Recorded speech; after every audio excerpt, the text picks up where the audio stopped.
একদা একবার দ্বারকায় এক ব্রাহ্মণ তার মৃত শিশুদের জন্য রাজসভায় এসে ক্রন্দন করতে লাগলেন। তিনি বললেন, আমার সন্তানরা একে একে মারা যাচ্ছে এবং আমি জানি না কেন। এ ঘটনা কুরুক্ষেত্র যুদ্ধের পর, যখন অর্জুন দ্বারকায় ছিলেন। অর্জুন সে ব্রাহ্মণকে প্রতিশ্রুতি দিলেন যে তিনি তার পরবর্তী সন্তানকে রক্ষা করবেন। পরবর্তী সন্তান জন্মগ্রহণ করার সময় অর্জুন তার প্রতিজ্ঞা রক্ষা করার জন্য কঠোর চেষ্টা করলেন, কিন্তু সব চেষ্টা বৃথা হলো এবং নবজাতক শিশুটিও মারা গেল। অর্জুন খুব লজ্জিত হলেন এবং আমার কাছে শরণাপন্ন হলেন। অর্জুন, অহংকার তোমাকে অন্ধ করেছে। তুমি বলে গেছো যে তোমার সকল শক্তি ও সাফল্য আমার কৃপা।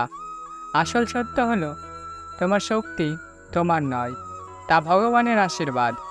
নিজের শক্তি ও ক্ষমতা নিয়ে অহংকার করো না, বরং সবসময় ভগবানের কৃপা ও আশীর্বাদের উপর নির্ভর করে। আমি তারপর অর্জুনকে আমার রথে নিয়ে এলাম এবং সমগ্র ব্রহ্মাণ্ড পরিভ্রমণ করালাম। অবশেষে আমার ব্রহ্মার কাছে পৌঁছালেন এবং আমি ব্রহ্মার সাথে কথা বললাম। ব্রহ্মা জানালেন যে শিশুদের রক্ষা করা সম্ভব হয়েছে এবং তাদের ফিরিয়ে দেওয়া হয়েছে। এই গল্প থেকে আমরা শিখি যে অহংকার সবসময় পতনের কারণ হয়।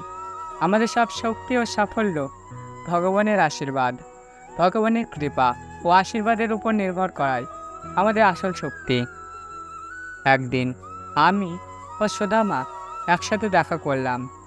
সুদামা ছিলেন একজন দরিদ্র ব্রাহ্মণ, কিন্তু তিনি আমার প্রকৃত ভক্ত ছিলেন।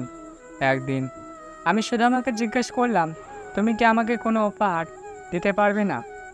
সুদামা কাঁদতে কাঁদতে বলল, প্রভু, আমি তো খুবই দরিদ্র, আমি আপনাকে কি দিতে পারি?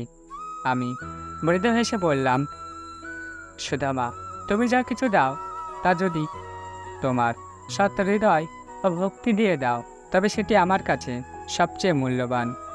সুদামা তার সারাদিনের সামান্য খাবার নিয়ে আমাকে দিলেন। আমি সে সামান্য খাবার খুবই খুশি হয়ে গ্রহণ করলাম এবং বললাম, তোমার এই সামান্য উপহার আমার কাছে অমূল্য, কারণ তুমি এটি সৎ হৃদয় ও ভক্তি দিয়ে দিয়েছ। এই গল্প থেকে আপনারা শিখবেন যে প্রকৃত দান হলো সৎ হৃদয় ও ভক্তি দিয়ে দেওয়া। দানের পরিমাণ নয়, বরং দান করার মনোভাব ও ভক্তি ভগবানের কাছে সবচেয়ে মূল্যবান।